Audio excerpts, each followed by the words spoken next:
Hello friends, welcome back to एक academy. आप सभी का स्वागत है आपके अपने चैनल एक एकेडमी पर। और जैसा कि आप जान रहे हैं कि 2024 का सीटेट का एग्ज़ाम बहुत ही नज़दीक है। और इसमें हम देख लेते हैं। अब आज हम पढ़ेंगे सीडीपी। सीडीपी का महामैराथन क्लास होने वाला है। और सीडीपी को सीडीपी में कैसे अच्छे नंबर ले आया जाए, उसके लिए मैं आपको बताऊंगा जो मेरा अपना एक्सपीरियंस खुद का रहा है कि पॉजिटिव निगेटिव टैग वर्ड बहुत ही ज़्यादा इसमें वैल्यूएबल होते हैं, कि बहुत ही ज़्यादा इम्पोर्टेंट होते हैं। कि अगर आपने पॉजिटिव और निगेटिव टैग वर्ड को अच्छे से समझ लिया तो आप अच्छे से सीडीपी क्वालिफाई कर सकते हैं। जी हाँ, बहुत ज़्यादा डिपेंड करता है कि आप बच्चे के विकास को कैसे समझते हैं। ठीक है। और अपनी जो इसमें शिक्षण प्रक्रिया होती है, शिक्षण कैसे होता है, ये कहता है सीडीपी। बेसिकली कहता है कि चाइल्ड डेवलपमेंट एंड पेडागोजी, यानी बच्चे का विकास और शिक्षण आप कैसे कराएंगे कि बच्चे के संपूर्ण विकास में आप सहयोग कर सकें। ठीक है। तो पॉजिटिव निगेटिव टैग वर्ड देख लेते हैं। पॉजिटिव टैग वर्ड क्या क्या होते हैं, जिससे ऑप्शन में अगर पॉजिटिव टैग वर्ड आता है तो वही ऑप्शन को आपको टिक करना है, वही ऑप्शन सही होगा। जहाँ पर आपको निगेटिव टैग वर्ड दिख जाए यानी वह ऑप्शन गलत होगा। ठीक है। तो पॉजिटिव टैग वर्ड देख लेते हैं। जब जीन पियाजे की बात आती है बाल विकास में, जब जीन पियाजे की बात आती है तो आत्म केंद्रित वार्ता, जब बच्चा खुद से बात करता है तो इसको जीन पियाजे ने आत्म केंद्रित वार्ता कहा है। खोज की प्रक्रिया या सक्रिय या अन्वेषण, जिज्ञासु, ज्ञान का निर्माण या वैज्ञानिक, ऐसे शब्द हैं जीन पियाजे के। अगर कोई क्वेश्चन पूछता है जीन पियाजे से संबंधित और उसमें ऐसा विकल्प दिखाई दे आपको, तो आपको यही विकल्प सही करना है। कोहलबर्ग ने नैतिक तर्कड़ा की जो है बात कही है। तो नैतिक तर्कड़ा अगर कोहलबर्ग के क्वेश्चन में आता है तो यह ऑप्शन बिल्कुल सही होगा। ठीक है। वाइगोस्की, तीसरे वाइगोस्की हैं मनोवैज्ञानिक। इन्होंने व्यक्तिक वार्ता कहा है, जिसको जीन पियाजे ने आत्म केंद्रित वार्ता कहा था, उसी को इन्होंने व्यक्तिक वार्ता कहा है। जब बच्चा खुद से गुनगुनाता है, खुद से बात करता है खेलते हुए, तो उसको इन्होंने व्यक्तिक वार्ता कहा है। इन्होंने समाज की बात कहा है कि बच्चा जैसे समाज में समाज से इंटरेक्ट करता है, समाज से अंतःक्रिया करता है, तो वो जो है चीज़ों को बहुत अच्छे तरीके से सीखता है। और पियाजे ने बच्चे के मतलब कि लेवल से ही बच्चा कैसा सीखता है, 2 साल का बच्चा कैसे क्या सीखेगा, 5 साल का बच्चा कैसे क्या सीखेगा, 10 साल का बच्चा कैसे क्या सीखेगा, इन्होंने एज के अकॉर्डिंग जो है उस पर रिसर्च किया है। और इन्होंने कहा है, वाइगोस्की ने इसी बात को कहा कि जब बच्चा समाज से इंटरेक्ट करेगा तब वह चीज़ों को अच्छे से सीखेगा। सामाजिक योगदान भी इनका रहा है, सामाजिक कार्य भी इनके रहे हैं। तो सामाजिक योगदान की बात जहाँ है, समाज की जहाँ बात आए, सामाजिक कार्य की जहाँ बात आए, समझ लेना ये वाइगोस्की से जुड़ा संबंधित क्वेश्चन है। ठीक है। तो यही आंसर होगा। विकास निरंतर, विकास जहाँ से बात आए, विकास जो है निरंतर चलता रहता है। विकास का मतलब है जो निरंतर चलता रहे बिना रुके। ठीक है। सामान्य से विशिष्ट की ओर विकास जाता है। ठीक है। बुद्धि, जहाँ पर बुद्धि जैसे क्वेश्चन आए, बुद्धि जो है बहुयामी होती है ये। ठीक है। समुच्चय होती है, समूह होता है। ठीक है। ये शब्द बुद्धि से संबंधित आए तो ये शब्द जो है पॉजिटिव होते हैं या सही होंगे। ठीक है। संवेग और एवं संज्ञान, सन्निहित संबंधित जो है पॉजिटिव टैग वर्ड है। ठीक है, यानी करेक्ट ऑप्शन है। सक्रिय, सक्रिय मतलब सक्रिय जो है पॉजिटिव टैग वर्ड है। जिस विकल्प में सक्रिय आता है तो वह ऑप्शन सही होता है। सहभागिता, जितना ज़्यादा बच्चे को सहभागिता किया जाएगा उतना ज़्यादा बच्चा और अच्छे से सीखेगा। तो सहभागिता पॉजिटिव टैग वर्ड है। बाल केंद्रित, जब शिक्षा की बात हो तो शिक्षा जो है, आज की शिक्षा जो है बाल केंद्रित होती है। ठीक है। तो बाल केंद्रित जिस वाक्य में, जिस क्वेश्चन में आता है, जिस ऑप्शन में आता है, तो बाल केंद्रित सही होता है। समावेशी शिक्षा या कक्षा, समावेशी शिक्षा या कक्षा जिस ऑप्शन में आता है तो वह ऑप्शन बिल्कुल सही होता है। क्रियाशीलता पॉजिटिव टैग वर्ड है। अवसर, जितने ज़्यादा बच्चे को अवसर दिया जाएगा उतना ही ज़्यादा बच्चा सीखेगा। विविधता का सम्मान, जहाँ अलग अलग राज्य के अलग अलग भाषा के बच्चे होंगे उनका सम्मान करना चाहिए, विविधता का सम्मान करना चाहिए। विविधता पॉजिटिव टैग वर्ड है। भिन्नता, भिन्नता भी ऐसे ही पॉजिटिव टैग वर्ड है, तो भिन्नता भी सही होगा। सहारा देना या पाड़, पाड़ या ढांचा, ठीक है, जहाँ ये शब्द आए ये भी पॉजिटिव टैग वर्ड है, ठीक है। और निगेटिव टैग वर्ड देख लेते हैं, कौन सा ऑप्शन सही नहीं करना है, कौन से ऑप्शन पर टिक नहीं करना है। ये ऑप्शन बिल्कुल ही गलत होता है, एकदम गलत होता है, ठीक है। तो इसको बाल विकास सीडीपी में बिल्कुल भी इसको क्वेश्चन में ये अगर आंसर आता है ऑप्शन में तो इसको बिल्कुल भी आपको ट्रिक नहीं करना है, ठीक है। निगेटिव टैग वर्ड देख लेते हैं। हतोत्साहित करना, हतोत्साहित करना बिल्कुल गलत बात है, ठीक है। बच्चे को बिल्कुल आपको हतोत्साहित नहीं करना है, तो ये गलत है। दंड देना, आप बच्चे को दंड नहीं दे सकते हैं, ठीक है, तो ये भी गलत है। शिक्षक का कठोर रवैया, आप कठोर रवैया नहीं अपना सकते हैं बच्चे के प्रति, ठीक है, ठीक है। अगर उसका विकास करना है बच्चे का, ठीक है, तो उसमें आप जो है कठोर रवैया नहीं अपना सकते हैं। दबाव, बच्चे पर दबाव नहीं बना सकते हैं। केवल ही भी, ये शब्द बिल्कुल गलत है। केवल, जहाँ सीमितता बताई जाए वहाँ बिल्कुल ही ये सब गलत है, ठीक है, सीमितता नहीं होनी चाहिए। याद कराना, कंठस्थ कराना, आप बच्चे को कोई चीज़ याद करने को नहीं कहेंगे, कंठस्थ करने को नहीं कहेंगे, यह गलत है। भेदभाव करना, आप स्कूल में बच्चों से भेदभाव नहीं कर सकते, चाहे वह जेंडर वाइज हो या किसी भी तरह से आप भेदभाव नहीं कर सकते। ग्रेडिंग या रैंकिंग करना, बच्चे का ग्रेडिंग और रैंकिंग नहीं किया जा सकता, यह भी गलत है। निष्क्रिय होना, जहाँ निष्क्रिय ऑप्शन में आता है वह बिल्कुल गलत है। कठोर अनुशासन, कठोर अनुशासन आप नहीं लगा सकते हैं, इसलिए कठोर अनुशासन बिल्कुल गलत है। तुलना, तुलना आप कंपेयर नहीं कर सकते हैं, किसी एक बच्चे को दूसरे बच्चे से आप कंपेयर नहीं कर सकते हैं, चाहे बालक बालिका हो या बालक का बालक से हो, आप तुलना नहीं कर सकते, तो तुलना बिल्कुल गलत है। शिक्षक केंद्रित बात जहाँ पर आए ये भी बिल्कुल गलत है, क्योंकि आज की शिक्षा बाल केंद्रित है। व्यावसायिक शिक्षा, व्यावसायिक शिक्षा भी बिल्कुल गलत है, ठीक है। तो इस तरह से ये पॉजिटिव और निगेटिव टैग वर्ड बिल्कुल इसको ध्यान रख लीजिएगा कि ये जब भी ऑप्शन में आए जो निगेटिव टैग वर्ड हैं वो गलत माने जाएंगे, और जो पॉजिटिव टैग वर्ड हैं ये बिल्कुल सही है। अगर ऑप्शन में ये आते हैं तो इनको ही हमें ट्रिक करना है, ठीक है। तो देख लेते हैं आगे जो है, हम कुछ आपको क्वेश्चन करा देते हैं, ठीक है। सीडीपी के इम्पोर्टेंट क्वेश्चन करा देते हैं जिस तरह से सीडीपी में आता है, ठीक है। देख लेते हैं कि क्वेश्चन क्या क्या है, कितने क्वेश्चन हैं। आपको क्वेश्चन करा देंगे, एक बारी इसे अच्छे से पढ़ लेना। अगर आप इतना करके जाएंगे तो मैं निश्चित कहता हूं कि आप अच्छे से क्वालिफाई करके आएंगे, ठीक है, अच्छे से सीटेट क्रैक करके आएंगे, सीटेट में अच्छा नंबर लेके आएंगे। क्योंकि अगर टैग वर्ड आपने कर लिया तो आप फैक्ट भी पढ़ सकते हैं, इसमें ज़्यादा फैक्चुअल नहीं आता है, ठीक है। आपको टैग वर्ड ध्यान देना है। देख लेते हैं questions. So guys let's learn our session, और हम देखते हैं प्रीवियस ईयर के कुछ बहुत महत्वपूर्ण क्वेश्चन। क्वेश्चन इतना ज़्यादा महत्वपूर्ण है कि आप अगर अच्छे से करके जाएंगे तो सीडीपी में बहुत ही अच्छा नंबर ले आएंगे, ठीक है। देख लेते हैं क्वेश्चन, देख लेते हैं।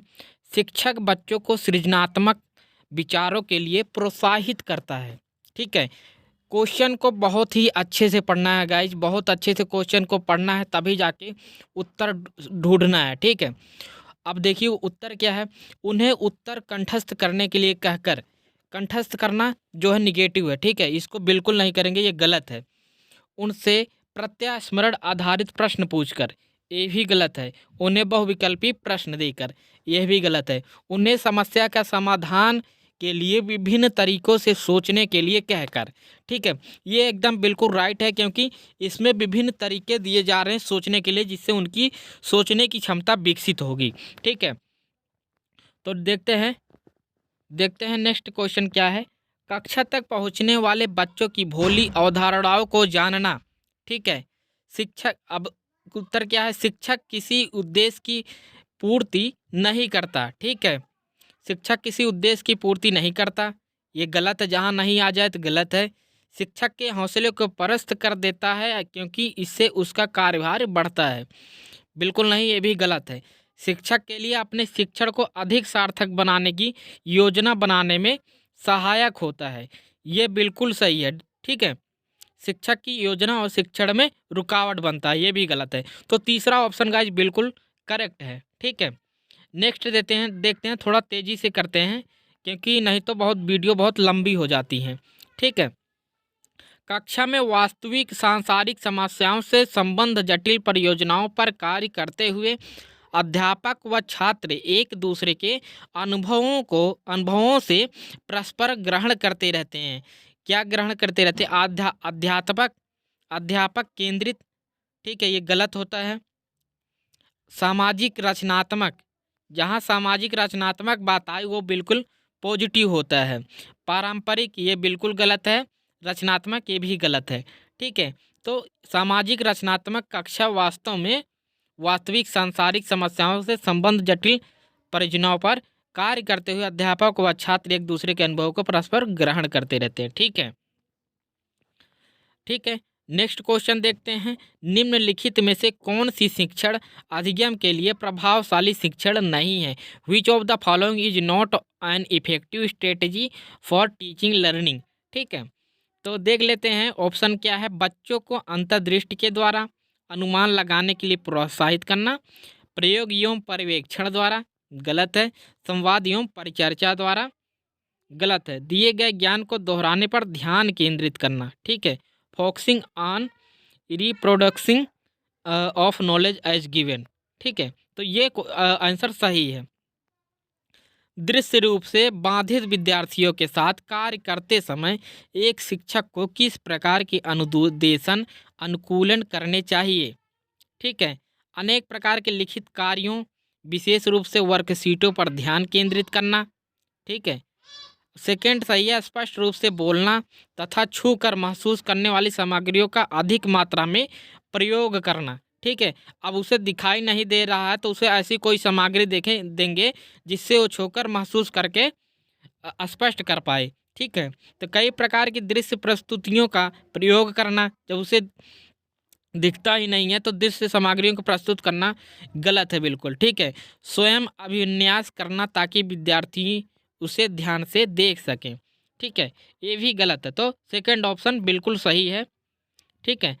और छठा देखते हैं, भिन्न भिन्न पृष्ठभूमि के बच्चों के मध्य अधिगम को प्रोत्साहित करना संभव है जब विभिन्न अधिगमकर्ताओं की आवश्यकताओं को पाठ्यचर्या संबंधी अनुभवों के साथ सम्मिलित करके, ठीक है। ये आंसर बिल्कुल सही है। गरीब पृष्ठभूमि वाले अधिगमकर्ताओं से अपेक्षाओं की परिमार्जित करके, बिल्कुल गलत है, ठीक है।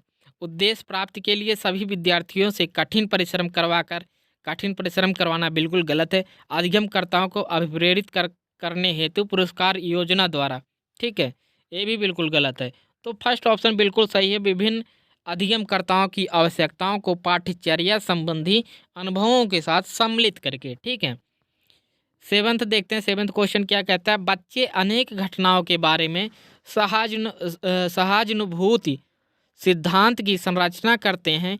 इस पृष्ठभूमि में एक शिक्षक को क्या करना चाहिए, ठीक है, क्या करना चाहिए? संवाद द्वारा बच्चों की इन अवधारणाओं को चुनौती देनी चाहिए, बच्चों के इन विचारों को खारिज करना चाहिए, खारिज करना बिल्कुल गलत है। बच्चों के विचारों एवं सिद्धांतों को अनदेखा करना चाहिए, अनदेखा करना भी बिल्कुल गलत है। बच्चों को डांटना, बच्चे को इन विचारों के लिए डांटना चाहिए क्योंकि ये विचार उनके शिक्षण में हस्तक्षेप करते हैं, तो बिल्कुल ये भी गलत है, ठीक है। तो फर्स्ट बिल्कुल सही है, संवाद के द्वारा बच्चों की इन अवधारणाओं को चुनौती देना चाहिए, ठीक है। तो इस तरह से आप पॉजिटिव निगेटिव चीज़ें ढूंढ सकते हैं, पॉजिटिव निगेटिव टैग ढूंढ सकते हैं। जैसे खारिज करना, ये बिल्कुल गलत है, और सिद्धांतों को अनदेखा करना बिल्कुल ये भी गलत है, डांटना ये भी गलत है, निगेटिव है, ठीक है। तो इस तरह से आप ढूंढ सकते हैं और क्वेश्चन को सही कर सकते हैं। चुनौती देना बहुत अच्छी बात होती है क्योंकि जब बच्चे को एक चैलेंज देंगे तो बच्चा उसको एक्सेप्ट करेगा, तो वो उस चीज़ के लिए और ज़्यादा सोचेगा और ज़्यादा अच्छे से करने की कोशिश करेगा, ठीक है। अपनी कक्षा के बच्चों बच्चों को उनकी अपनी अवधारणाओं में बदलने में आप किस प्रकार से सहायता करेंगे? बच्चों को सूचनाएं लिखकर उन्हें याद करने को कहकर। याद करना अभी हमने पहले आपको बताया गलत है। यदि बच्चों की अवधारणाएं गलत हों तो उन्हें दंड देकर, दंड देना गलत है, ये भी गलत है। तथ्यात्मक जानकारी देकर, ठीक है, by by giving factual information बिल्कुल गलत है। अवधारणाओं के बारे में बच्चों को अपनी समझ को व्यक्त करने का अवसर देकर, अवसर देना बिल्कुल पॉजिटिव है। बच्चों को जो है अवधारणाओं को अपनी भाषा के समझ से व्यक्त करने का अवसर देना चाहिए। By giving children an opportunity to express their own understanding of the concepts, ठीक है। नवा क्वेश्चन देखते हैं। एक अध्यापिका यह सुनिश्चित करना चाहती है कि उसके विद्यार्थी आंतरिक रूप से प्रेरित हैं। इस संदर्भ में वह करेगी, क्या करेगी वह? ठीक है, a teacher wants to ensure that her students are motivated intrinsically see would, ठीक है, सॉरी, सभी बच्चों के लिए आंसर देख लेते हैं। सभी बच्चों के लिए उपलब्धि के एक समान मानकों को उल्लेखित करना, ठीक है, ठीक है। इस प्रकार की अधिगम गतिविधियों की योजना बनाना जो अभिसारी चिंतन को प्रोत्साहन देती हैं, ठीक है। अंतिम परिणाम पर ध्यान देने के बजाय व्यक्तिगत रूप से बच्चों की अधिगम प्रक्रियाओं पर ध्यान देना, वस्तु के रूप में पुरस्कार प्रस्तुत करना। तो तीसरा ऑप्शन बिल्कुल सही है। अंतिम परिणाम पर ध्यान देने के बजाय व्यक्तिगत रूप से बच्चों की अधिगम प्रक्रियाओं पर ध्यान देना। Focus on process of learning of individual children rather than on the final outcome, ठीक है। तो तीसरा ऑप्शन बिल्कुल सही है। किसी क्रियाकलाप के लिए समूह बनाते हुए सामाजिक अध्ययन के शिक्षक को चाहिए कि क्या चाहिए? Wheel making groups for an activity and EVS teacher should, ठीक है, क्या चाहिए? तो सभी प्रतिभागियों की सहभागिता और सहयोग सुनिश्चित करें। दूसरा है सुनिश्चित करें कि लड़के लड़कियों के समूह अलग अलग हों, ठीक है। तीसरा पॉइंट है उनके अंकों के अनुसार समूह बनाए जाएं, गलत है। केवल 2 समूह बनाए और प्रत्येक में बहुत से विद्यार्थी हों। तो पहला एकदम बिल्कुल सही है। सभी प्रतिभागियों की सहभागिता और सहयोग सुनिश्चित करें। सहभागिता मैंने पहले बताया था पॉजिटिव है, टैग वर्ड में मैंने बताया भी है, सहभागिता पॉजिटिव वर्ड है। सहभागिता बिल्कुल सही है। Ensure cooperation and participation of all members, ठीक है। तो पहला एकदम बिल्कुल सही है।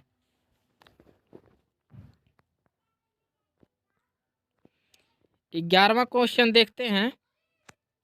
एक कक्षा में औसत से कम वाले 4 विद्यार्थी हैं।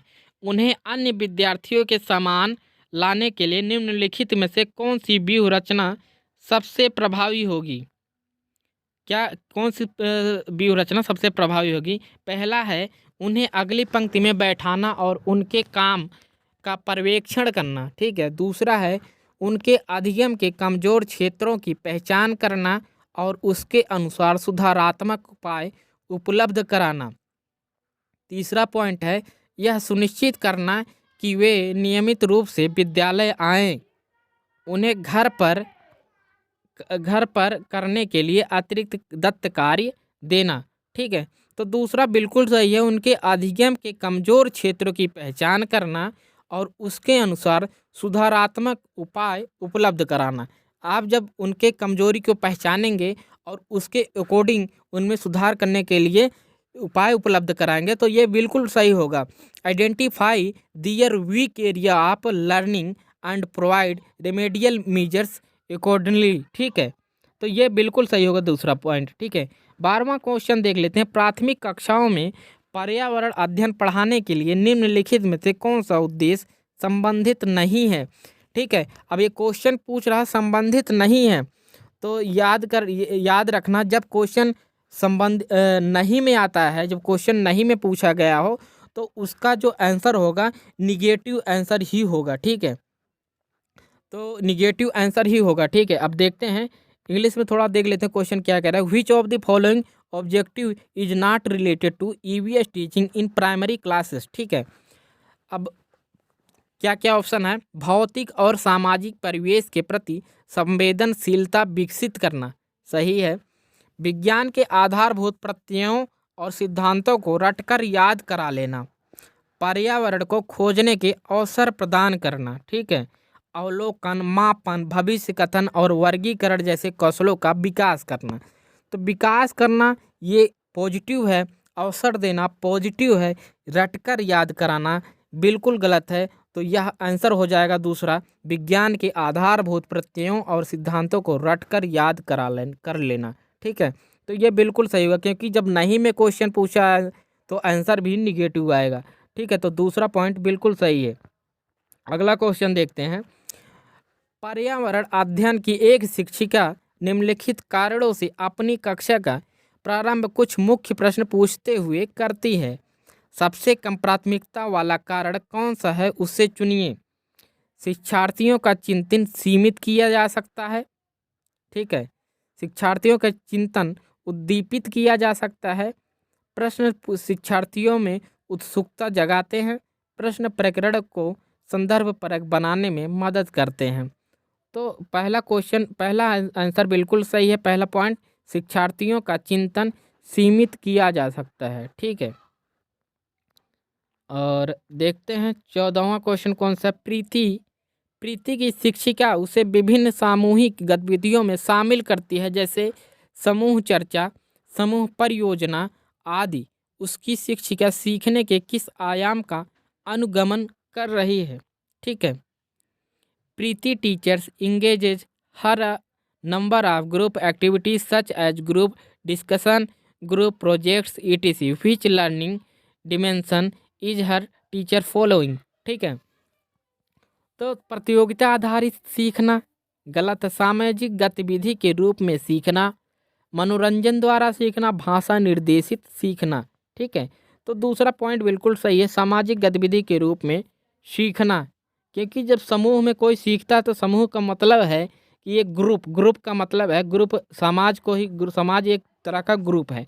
तो सामाजिक गतिविधि के रूप में सीखना होगा। Learning as a social activity. ठीक है, 15वां क्वेश्चन देख लेते हैं। एक समावेशी कक्षा में शिक्षक को क्या करना चाहिए? एक समावेशी कक्षा में शिक्षक को क्या करना चाहिए? यह विश्वास करना चाहिए कि प्रत्येक बच्चे में अपनी योग्यताओं एवं शक्ति के अनुसार सीखने की क्षमता है।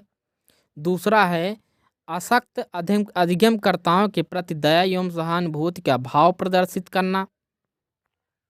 बच्चों को अपाहिज बच्चा या मंदबुद्धि बच्चा आज के रूप में वर्गीकृत करना बिल्कुल गलत है। केवल, जहाँ केवल शब्द आ जाए वह बिल्कुल गलत होता है। केवल प्रतिभाशाली एवं योग्य बच्चों पर ध्यान देना चाहिए, तो बिल्कुल भी गलत है। पहला एकदम बिल्कुल सही है। यह विश्वास करना चाहिए कि प्रत्येक बच्चे में अपनी योग्यताओं एवं शक्ति के अनुसार सीखने की क्षमता है। क्या है? सीखने की क्षमता है। प्रत्येक हर बच्चे में योग्यता होती है, हर बच्चे में शक्ति होती है, बस डिफरेंट होती है, किसी की कम होती है, किसी की ज़्यादा होती है, सब में क्षमता होती है। ठीक है, believe that every child has potential to learn as per their ability and strength. सबके अंदर कैपेसिटी होती है। ठीक है, तो पहला एकदम करेक्ट आंसर है। ठीक है, तो पहला आंसर करेक्ट होगा। 16वां देख लेते हैं। संजीव खिलौनों को तोड़ता है और उसके पुर्जे को देखने के लिए उन्हें अलग अलग कर देता है। आप क्या करेंगे? ठीक है, पहले क्वेश्चन को बहुत ही ध्यान से पढ़ना है, उसके बाद ही उसके आंसर पर जाना है। ठीक है, अलग अलग कर देते हैं तो आप क्या करेंगे? उस पर हमेशा नज़र रखेंगे, ये गलत है। उसके जिज्ञासु स्वभाव को प्रोत्साहित करेंगे और उसकी ऊर्जा को सही दिशा में संचारित करेंगे। ठीक है, encourage his inquisitive nature and channelize his energy. ठीक है, उसे समझाएंगे कि खिलौनों को तोड़ना नहीं चाहिए। संजीव को खिलौने से कभी भी नहीं खेलने देंगे। ठीक है, अब देखो पहला पॉइंट नज़र रखेंगे, नज़र रखना बिल्कुल गलत है। Always keep a close watch बिल्कुल गलत है। ठीक है, नज़र रखना बिल्कुल गलत है। उसे समझाएंगे खिलौने नहीं तोड़ना, नहीं जहाँ पर आ जाए बिल्कुल गलत है, तोड़ने देंगे उसे, ठीक है। संजीव को खिलौनों से कभी भी नहीं खेलने देंगे, ये भी बिल्कुल गलत है। जहाँ नेवर आ जाए, ठीक है, वो बिल्कुल गलत है। उसके जिज्ञासु स्वभाव को प्रोत्साहित करना, इंकरेज करना, जितना उसको इंकरेज करेंगे उतना ज़्यादा वो ऊर्जा के साथ सीखेगा और उसके ऊर्जा को सही दिशा में संचारित करना, ठीक है। तो ये दूसरा ऑप्शन बिल्कुल सही है, ठीक है। 17वां क्वेश्चन देखते हैं। शिक्षक कक्षा में पढ़ने में ध्यान ना देने वाले बच्चों से किस प्रकार का व्यवहार कर सकते हैं, ठीक है। किस प्रकार का व्यवहार कर सकते हैं जो बच्चे पढ़ने में ध्यान ना देते हों। तो क्या करेंगे, बच्चों को कक्षा से बाहर जाने के लिए कहकर, पूरी कक्षा के सामने उन्हें बार बार डांट कर, दोनों गलत हैं, दोनों पॉइंट गलत हैं। उनसे बात करके तथा उनकी अरुचि के कारण जानने की कोशिश करेंगे, ठीक है। उन्हें गृह कार्य के रूप में अत्यधिक वर्कशीट देगा, ठीक है। तो तीसरा ऑप्शन बिल्कुल सही है। आपको अगर बच्चे का पढ़ने में ध्यान नहीं लग रहा है, ठीक है, ठीक है, वो बदमाशी कर रहा है या और कोई बात कर रहा है, ठीक है, तो उसके सबसे पहले तो आप उसके कारण को जानेंगे कि क्या बात है कि वो पढ़ने में रुचि नहीं ले रहा है, ठीक है। उसके अंदर आपको रुचि पैदा करनी होती पहले। Talk to them and find out reason for their disinterest, ठीक है। तो उसके जो अरुचि पैदा हो गई है, उसे पढ़ने में जो मन नहीं लग रहा है, उसका कारण जानेंगे। फिर उसके लिए जो है ऐसा काम करेंगे कि जिससे वो उसके अंदर पढ़ने में रुचि पैदा हो सके, ठीक है। तो तीसरा ऑप्शन बिल्कुल सही है। नेक्स्ट क्वेश्चन है, सॉरी। आपकी कक्षा में सीखने की विविध शैलियों वाले बच्चे हैं, ठीक है। उनका आकलन करने के लिए आप उन्हें, ठीक है, ठीक है, क्या करेंगे, ठीक है। Your class has learners with different learning styles to access them, you would give them, ठीक है। तो विविध प्रकार के कार्य और परीक्षण देंगे, विविध प्रकार के कार्य और परीक्षण देंगे, और परीक्षण पूरे करने के लिए एक समान समय देंगे, गलत है। समान अनुदेश देंगे तथा उसके बाद बच्चों द्वारा परीक्षण में प्राप्त अंकों के अनुसार उन्हें नामित करेंगे। देखो, ग्रेडिंग करना, ठीक है, या नंबर देना एक गलत बात है। ग्रेडिंग करना, नंबर देना निगेटिव है। कार्यों और परीक्षणों के एक समान सेट देंगे, ये भी बिल्कुल गलत है। तो पहला बिल्कुल सही है। जहाँ विविध आ जाए, विविध जो है पॉजिटिव टैग वर्ड है। विविध प्रकार के कार्य और परीक्षण देंगे, ठीक है। जब अलग अलग प्रकार के कार्य और परीक्षण देंगे तो उसके जो है सीखने की क्षमता का विकास होता है। 19वां क्वेश्चन देखते हैं। निम्नलिखित रणनीतियों में से कौन से बच्चों में अर्थ निर्माण का बढ़ावा देगी। Which of the following strategy would promote meaning making in children, ठीक है। एक रूप एवं मानकीकृत परीक्षण, ठीक है, एक रूप एवं मानकीकृत परीक्षण। दूसरा है अन्वेषण एवं परिचर्चा, सूचनाओं का संचरण, दंडात्मक साधनों का प्रयोग करना। तो बिल्कुल पहला और तीसरा, चौथा गलत है, दूसरा सही है। अन्वेषण एवं परिचर्चा ये पॉजिटिव टैग वर्ड है। मैंने आगे पहले आपको बताया है, अन्वेषण और परिचर्चा एकदम करेक्ट आंसर है। एक्सप्लोरेशन एंड डिस्कशन, जितना ज़्यादा आप एक्सप्लोर करेंगे चीज़ों को उतना ज़्यादा अच्छे से बच्चा सीख पाएगा। 20 नंबर क्वेश्चन देखते हैं। निम्नलिखित में से कौन सी एक महत्वपूर्ण गतिविधि बच्चों को सीखने के लिए सक्षम बनाती है। Which one of the following is importance activity to enable children to learn, ठीक है। व्याख्यान, लेक्चर देना, ठीक है, गलत है। निर्देश, इंस्ट्रक्शन देना, गलत है। पुरस्कार, रिवार्ड देना, गलत है। संवाद यानी डायलॉग, संवाद बच्चों से जितना ज़्यादा आप बात करेंगे बच्चे उतना ज़्यादा अच्छे से सीख पाते हैं। 21वां क्वेश्चन। कोई भी भाषा पुस्तक तभी सफल मानी जाएगी जब क्या होगी। वह बच्चों में साहित्य की धरोहर और वर्तमान साहित्य के प्रति उत्सुकता बनाए। उत्सुकता जो है पॉजिटिव टैग वर्ड है, तो ये करेक्ट है। वह बच्चों में प्राचीन साहित्य की पूरी जानकारी दें, बिल्कुल गलत है। वह बच्चों को व्याकरण के नियमों की परिचित कराए, व्याकरण के नियम बिल्कुल गलत हैं, ठीक है। छोटे से बच्चों को व्याकरण के नियम की कोई आवश्यकता नहीं है। वह बच्चों को केवल प्रसिद्ध साहित्य से परिचित कराएगी। जहाँ बात केवल की आ जाए वह बिल्कुल गलत है, ठीक है, निगेटिव टैग वर्ड है। हम आपको पॉजिटिव और निगेटिव टैग वर्ड का भी इसमें जो है बताते चलेंगे कैसे हम पहचान करते हैं।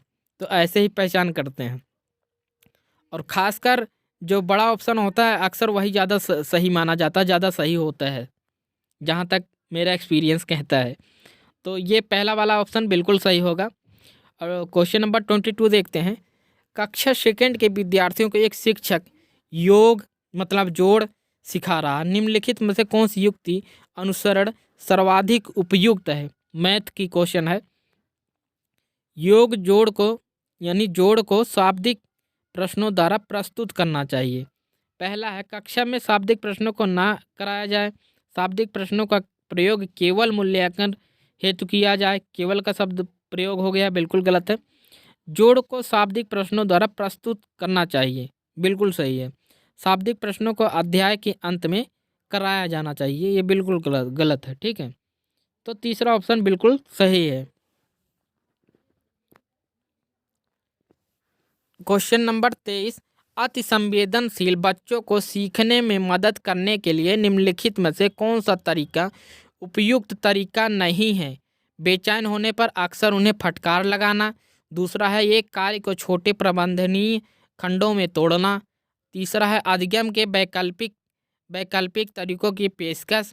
चौथा है उनके दैनिक कार्यक्रम में शारीरिक गतिविधि का समावेश। तो पहला क्वेश्चन पहला आंसर एकदम बिल्कुल सही है। बेचैन होने पर अक्सर उन्हें फटकार लगाना। ठीक है, अब क्वेश्चन नहीं पूछा है इसलिए निगेटिव जो है आंसर होगा, यह निगेटिव आंसर है। फटकार लगाना बिल्कुल गलत है, तो ये गलत आंसर भी उसका गलत होगा। जब क्वेश्चन नकारात्मक हो तो उत्तर भी नकारात्मक आता है। ठीक है, ये चीज़ हमेशा ध्यान रखना। क्वेश्चन पढ़ते समय नहीं पूछा है या पॉजिटिव है, ठीक है, निगेटिव क्वेश्चन पूछा है या पॉजिटिव क्वेश्चन पूछा है, अब बिल्कुल इस चीज़ को ध्यान में रखना, क्योंकि सीटेट अब थोड़ा सा जो है नेचर बदल दिया क्वेश्चन का। निगेटिव में पूछता है तो बच्चे कई बार होता है पॉजिटिव आंसर दे के चले आते हैं, जो कि गलत हो जाता है। ठीक है, अब देखते हैं 24 वाला। किसी प्रारंभिक कक्षा में प्रभावशाली शिक्षक का उद्देश्य विद्यार्थियों को उत्प्रेरित करना होगा। ठीक है, शिक्षक का उद्देश्य विद्यार्थियों को उत्प्रेरित करना होगा। तो क्या है? पहला है रटकर याद करने के लिए जिससे वे प्रत्यास्मरण करने में अच्छे बने, बिल्कुल गलत है। दंडात्मक उपायों का प्रयोग करके जिससे वे शिक्षक का सम्मान करें, बिल्कुल गलत है। ऐसे काम करने के लिए जिससे परीक्षा के अंत में वे अच्छे अंक प्राप्त करें। ठीक है, अब देखो अच्छे अंक प्राप्त करना गलत है, दंडात्मक गलत है, रटकर याद कराना बिल्कुल गलत है। तो ये निगेटिव टैग वर्ड हैं। ठीक है, ये बिल्कुल ध्यान रखना। सीखने के लिए जिससे वे जिज्ञासु बने और सीखने के लिए ही सीखना पसंद करें। ठीक है, to learn so that they become curious and love learning for its own sake. ठीक है, अब 25 देख लेते हैं। जब बच्चा कार्य करते हुए ऊबने लगता है तो यह इस बात का संकेत है कि बच्चे को अनुशासित करने की ज़रूरत है, बिल्कुल गलत है। संभवतः कार्य यांत्रिक रूप से बार बार हो रहा है। ठीक है, कई बार होता है जब किसी कार्य की पुनरावृत्ति होती है, बार बार दोहराने लग जाओ तो उससे इंटरेस्ट खत्म हो जाता है बच्चे का। या तीसरा है बच्चा बुद्धिमान नहीं है या बच्चे में सीखने की योग्यता नहीं है, ये बिल्कुल गलत है। तो दूसरा ऑप्शन बिल्कुल सही है, संभवतः कार्य यांत्रिक रूप से बार बार हो रहा है। द टास्क में है बिकम मैकेनिकली रिपीटिव, तो बार बार रिपीट हो रहा है इसलिए बच्चे को ऐसा लग रहा है। ठीक है, तो 26वां क्वेश्चन देखते हैं। एक सशक्त विद्यालय अपने शिक्षकों में निम्नलिखित योग्यताओं में से किसे सर्वाधिक बढ़ावा देता है? प्रतिस्पर्धात्मक अभिवृत्ति, परीक्षण करने की प्रवृत्ति या स्मृति, अनुशासित स्वभाव। ठीक है, तो पहले कॉम्पिटिटिव एप्टीट्यूड जो है बिल्कुल करेक्ट है, पहला आंसर जो है बिल्कुल सही है। जहाँ प्रतिस्पर्धात्मक अभिवृत्ति हो वो बिल्कुल सही है। 27वां क्वेश्चन। विज्ञान में व्यवहारिक प्रयोग गतिविधियां संचालित करने का उद्देश्य निम्नलिखित में से कौन सा नहीं है? ठीक है, कौन सा नहीं है? अब निगेटिव क्वेश्चन है। वे विज्ञान के विचारों की समझ बढ़ाएं, ये सही है, यानी पॉजिटिव है, तो गलत है। वे उच्च अंक या ग्रेड पाने में सहायक हों, अंक और ग्रेडिंग की बात हो जाए तो वो निगेटिव होता है, तो ये आंसर यही होगा। वे समस्या का समाधान का अवसर प्रदान करें या वे हस्तकौशल युक्त कौशलों के विकास में सहायक हों। तो हमारा दूसरा ऑप्शन बिल्कुल सही है, वे उच्च अंक या ग्रेड पाने में सहायक हों। ये निगेटिव है और निगेटिव क्वेश्चन का निगेटिव आंसर भी यही है दूसरा। ठीक है, तो गलत वही है, जो गलत है वही सही होगा निगेटिव में। निम्नलिखित में से कौन सा शिक्षक की भूमिका का सबसे अच्छा वर्णन करता है? Which one of the following best describes a teacher's role. ठीक है, ठीक है। आराम के लिए जगह बनाना, जहां बच्चे संवाद और पूछताछ के माध्यम से सीखते हैं। दूसरा है कक्षा में शिक्षक की सबसे महत्वपूर्ण भूमिका अनुशासन को बनाए रखना है। एक शिक्षक को निर्धारित पाठ्य पुस्तक का पालन करना चाहिए। पाठ्यक्रम को समय पर पूरा करने के साथ साथ दोहराने के लिए पर्याप्त समय देना महत्वपूर्ण है। ठीक है, तो पहला आंसर बिल्कुल सही होगा, आराम के लिए जगह बनाना जहां बच्चे संवाद और पूछताछ के माध्यम से सीखते हैं। ठीक है, तो बच्चे कंफर्टेबल हों। Creating a relaxed space where children learn through dialogues and inquiry. ठीक है, जहाँ बच्चे डायलॉग संवाद से और जो है पूछताछ से सीखते हैं, यह बहुत ज़रूरी है। तो पहला आंसर बिल्कुल सही है।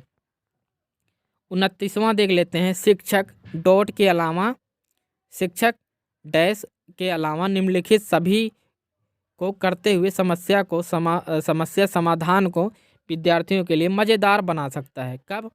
जब विद्यार्थी स्वयं से कोई कार्य करने की कोशिश कर रहे हों तो उनसे परिपूर्णता की अपेक्षा करना, मुक्त अंत वाली सामग्री उपलब्ध कराना, मुक्त खेल के लिए समय देने, सृजनात्मक चिंतन के लिए असीमित अवसर उपलब्ध कराने। ठीक है, तो पहला आंसर बिल्कुल सही होगा, जब विद्यार्थी स्वयं से कोई कार्य करने की कोशिश कर रहे हों तो उनसे परिपूर्णता की अपेक्षा करना। ठीक है, expecting performance from the students while they are trying to do things by themself. ठीक है, तीसवां क्वेश्चन है, बच्चों में ज्ञान की रचना करने और अर्थ का निर्माण करने की क्षमता होती है। इस परिप्रेक्ष्य में एक शिक्षक की भूमिका है संप्रेषक और व्याख्याता की। ठीक है, कम्युनिकेटर एंड लेक्चरर की, सुगमकर्ता की, फैसिलिटेटर की, निर्देशक की, तालमेल बैठाने वाले की। तो सुगमकर्ता की होता है, जो फैसिलिटेटर की तरह होता है, फैसिलिटेटर की तरह देखा जाता है शिक्षक। तो शिक्षक की भूमिका क्या है? जब शिक्षक की भूमिका पूछा जाए तो वहाँ सुगमकर्ता होता है। ठीक है, चीज़ों को वो सरल बनाता है जिससे बच्चे सीख पाएँ। कोई भी चीज़ें पढ़ाई जाती हैं तो उसको सरल तरीके से पढ़ाई जाती हैं जिससे बच्चे आसानी से अच्छा सीख पाए। ठीक है, तो इतने ही क्वेश्चन थे। क्वेश्चन कैसे लगे वीडियो में कमेंट करके ज़रूर बताइएगा, और हर एक चीज़ को बताने और अच्छे से समझाने की कोशिश कर रहा हूँ। फिर भी अगर कोई कमी रह गई तो वीडियो में एक बार कमेंट करके ज़रूर बताइएगा। वीडियो को पूरा ज़रूर देखिएगा गाइज, लाइक ज़रूर कर दीजिएगा, लाइक शेयर और सब्सक्राइब कर दीजिएगा। और आपको PDF भी मिल जाएगी, जिसे भी PDF की आवश्यकता होगी आप कमेंट में एक बार कमेंट करके आप PDF चाहिए बता दीजिएगा, आपको PDF मिल जाएगी। ठीक है, तो 10 दिन और बचे हैं, जमकर तैयारी करिए। क्वेश्चन को कैसे करना है, कैसे टैग वर्ड को पहचानना है, NCF को भी आगे अगली वीडियो हम NCF ले आ देंगे, NCF को अच्छे से कर लेना है। ठीक है, और जो भी होगा CDP में अगर आप अच्छे से ये तैयार करके जाते हैं, NCF तैयार करके जाते हैं, टैग वर्ड तैयार करके जाते हैं, टैग वर्ड पहचानने की क्षमता होती है आप में, तो अच्छे से आप CDP कर पाएंगे। तो कहीं नहीं, आप 30 में से 28 नंबर ज़रूर ला देंगे, क्योंकि मेरा खुद का ये एक्सपीरियंस रहा है, मैंने बहुत अच्छा किया है CDP में, बहुत अच्छे नंबर हैं। ठीक है, तो वीडियो को लाइक शेयर सब्सक्राइब कर दीजिएगा। मिलते हैं नेक्स्ट वीडियो में एक और अच्छी इंटरेस्टिंग वीडियो लेके। ठीक है, 10 दिन बचे हैं, 10 दिन में हम आपको बहुत ही इम्पोर्टेंट चीज़ बताने वाले हैं और बहुत ही अच्छी चीज़ें बताने वाले हैं जो आपकी पेपर में आने वाले हैं। रिपीटेड क्वेश्चन कराएंगे और वो चीज़ें कराएंगे जो आपके एग्ज़ाम में आएंगे ही आएंगे। ठीक है, तो वीडियो को पूरा देखिएगा लास्ट तक, बिल्कुल स्किप मत करिएगा। तो मिलते हैं नेक्स्ट वीडियो में, तब तक के लिए थैंक यू सो मच।